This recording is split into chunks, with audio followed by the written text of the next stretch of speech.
प्रतिनिधि सभा अन्तर्गत झापा निर्वाचन क्षेत्र 5 यति बेला देशकै सबैभन्दा चासोको केन्द्रमा छ।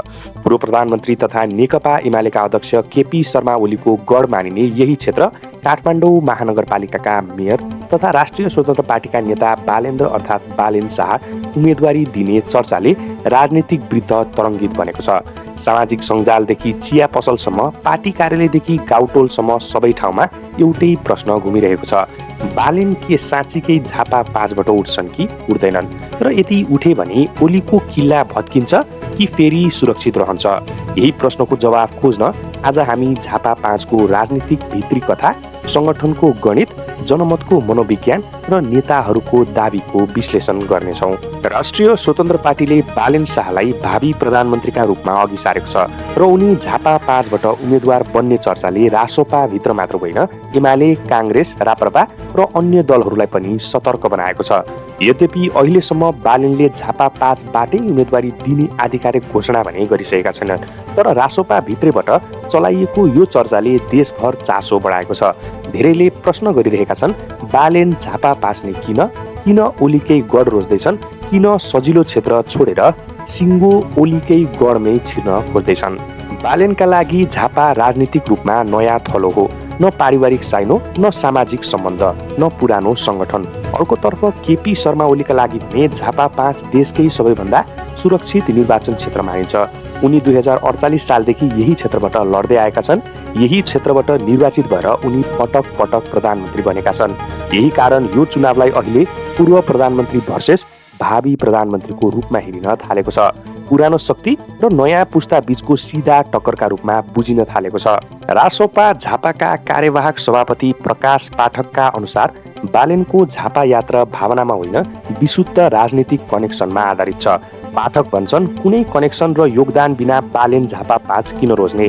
यो ओलीलाई परास्त गर्ने राजनीतिक सिङ्गौरी खेल्नको लागि हो, चुनाव प्रतिस्पर्धा हो, सङ्ग्राम हो। उनका अनुसार बालेनको जितको आधार रासोपा संगठन, चुनाव चिन्ह घण्टी, नयाँ पुस्ताको समर्थन र त्यहाँको विशिष्ट जनमत हो।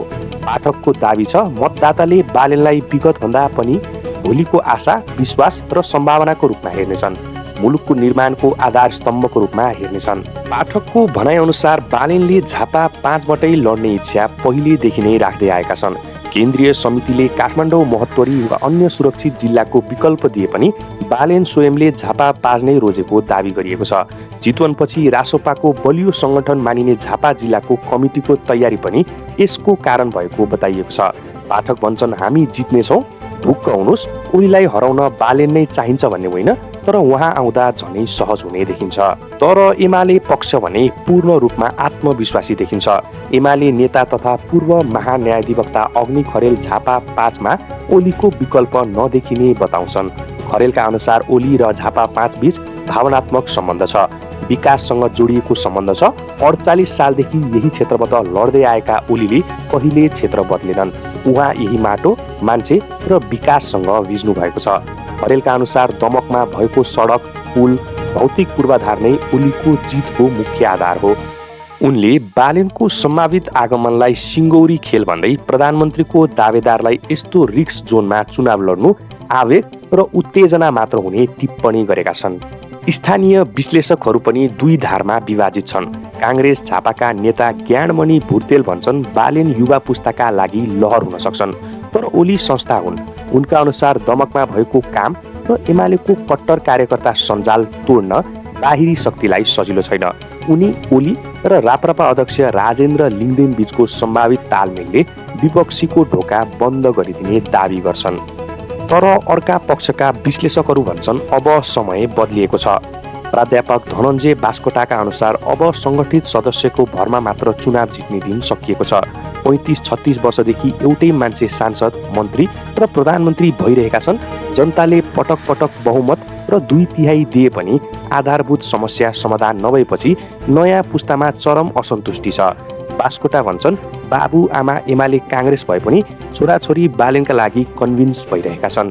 विदेशमा रहेका सन्तानहरूले मोबाइलबाटै घरको भोट परिवर्तन गराइरहेका छन्।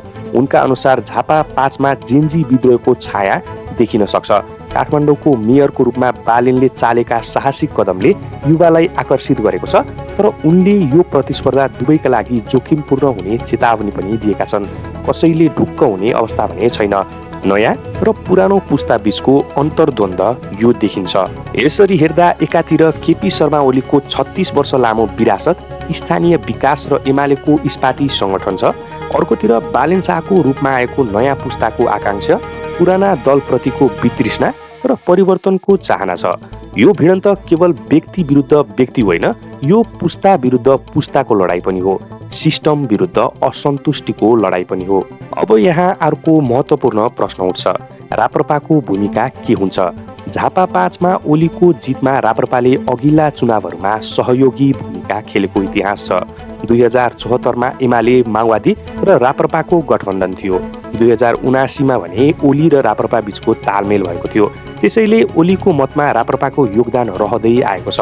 तर यो पटक राप्रपाले ओलीलाई साथ दिन्छ कि बालेनतिर ढल्किन्छ, यो अझै टुङ्गो भने लागिसकेको छैन। यद्यपि बालेनको टोलीले राप्रपाबाट निर्वाचित दमकका मेयर राम थापासँग कुराकानी गरेको बताइएको छ, तर के कुरा भयो भन्ने कुरा सार्वजनिक भने भएको छैन। 2079 सालको समानुपातिक नतिजा हेर्ने हो भने एमाले 35,872 मत ल्याएको थियो, रासोपाले 18,205, काङ्ग्रेसले 16,859, माओवादी केन्द्रले भने 8,680 र राप्रपाले 7,370 मत ल्याएको थियो। यही तथ्याङ्कले देखाउँछ झापा 5 मा एमाले बलियो छ, तर रासोपा पनि कमजोर छैन। रासोपाको मत आधार लगातार बढ्दो छ। अब प्रश्न यही हो, बालेन शाहका लागि यो सिङ्गौरी खेल आत्मघाती हुन्छ कि नयाँ पुस्ताको विद्रोहले ओलीको किल्ला भत्काउँछ?